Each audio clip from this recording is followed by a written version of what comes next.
भक्ति का असली भाव क्या होता है? श्री कृष्ण ने क्यों पकड़ा भक्त का हाथ?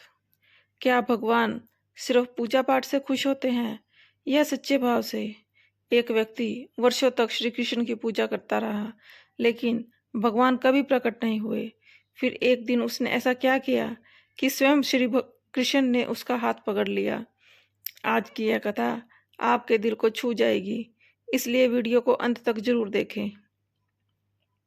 राधे राधे दोस्तों, स्वागत है आपका हमारे चैनल पर। आज मैं आपको एक ऐसी प्रेरणादायक कथा सुनाने जा रही हूँ जो हमें सिखाती है कि भगवान को दिखावा नहीं, सच्चा प्रेम और भाव चाहिए होता है। तो चलिए शुरू करते हैं आज की कथा, भक्ति का भाव। बहुत समय पहले की बात है। एक नगर में एक व्यक्ति रहता था। उसके पास धन था, घर था, परिवार था, लेकिन उसके जीवन में शांति नहीं थी। हर समय परेशानी उसका पीछा करती रहती थी। कभी व्यापार में नुकसान, कभी घर में कलेश, कभी बीमारी। धीरे धीरे वह अंदर से टूटने लगा। एक दिन उसका मित्र उससे मिलने आया। उसने पूछा, भाई तुम इतने उदास क्यों रहते हो? वह बोला, पता नहीं मेरे जीवन में इतनी समस्याएं क्यों हैं, मैं हर तरफ से हार चुका हूँ। उसके मित्र ने कहा, तुम भगवान श्री कृष्ण की पूजा शुरू करो, वे सबका दुख हर लेते हैं। उस व्यक्ति को यह बात अच्छी लगी। अगले दिन वह बाजार गया और सुंदर सी बांके बिहारी की मूर्ति ले आया। उसने घर में छोटा सा मंदिर बनाया और रोज पूजा करने लगा। दिन बीतते गए, फिर महीने बीते, फिर साल बीते। वह व्यक्ति हर रोज सुबह उठकर पूजा करता, नहाकर मंदिर जाता, दीपक जलाता, अगरबत्ती करता, भोग लगाता, लेकिन उसके जीवन में कोई बड़ा परिवर्तन नहीं आया। धीरे धीरे उसके मन में सवाल आने लगे, क्या भगवान सच में मेरी सुन रहे हैं? मैं इतने वर्षों से पूजा कर रहा हूँ, फिर भी मेरे दुख क्यों कम नहीं हो रहे? फिर भी उसने पूजा बंद नहीं की। एक दिन उसका दूसरा मित्र आया। उसने कहा, तुम काली माँ की पूजा करो, माँ बहुत जल्दी प्रसन्न होती हैं। अब वह व्यक्ति उलझन में पड़ गया, लेकिन दुखी इंसान जल्दी उम्मीद पकड़ लेता है।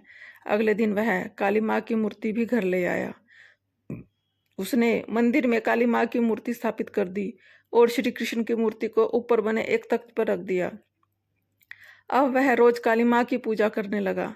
एक दिन वह पूजा कर रहा था, अगरबत्ती जलाई, तभी उसके मन में अचानक विचार आया, ये धुआं ऊपर श्री कृष्ण जी तक भी पहुंच रहा होगा। फिर उसने सोचा, अगर धुआं ज्यादा हुआ तो श्री कृष्ण जी को तकलीफ होगी। अब पहली बार उसके मन में सिर्फ पूजा नहीं, बल्कि भगवान के लिए चिंता जागी। वह जल्दी से उठा और बोला, नहीं, मैं अपने कान्हा को तकलीफ नहीं होने दूंगा। वह ऊपर तख्त के पास गया। उसने कपड़ा उठाया और श्री कृष्ण जी के मुंह पर बांधने लगा, ताकि धुआं उनके पास ना जाए। और तभी जैसे ही उसने कपड़ा बांधना चाहा, अचानक किसी ने उसका हाथ पकड़ लिया। वह डर गया। उसने देखा स्वयं भगवान श्री कृष्ण उसके सामने खड़े थे। उनके चेहरे पर मधुर मुस्कान थी।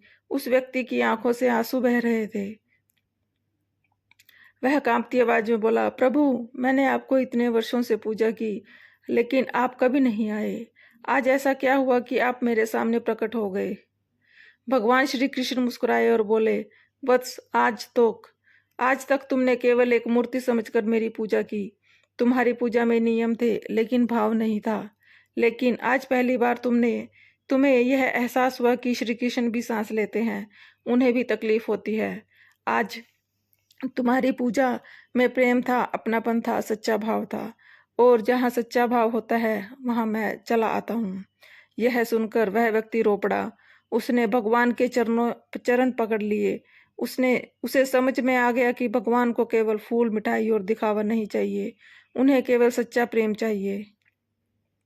तो दोस्तों, हम में से बहुत लोग रोज पूजा करते हैं, दीपक जलाते हैं, मंत्र पढ़ते हैं, लेकिन हमारा मन कहीं और होता है। भगवान को बड़ी बड़ी चीजें नहीं चाहिए। अगर सच्चे दिल से एक बार हे कृष्ण भी बोल दिया जाए तो वह सुन लेते हैं। भक्ति का अर्थ केवल पूजा नहीं, भक्ति का अर्थ प्रेम, विश्वास और अपनापन है।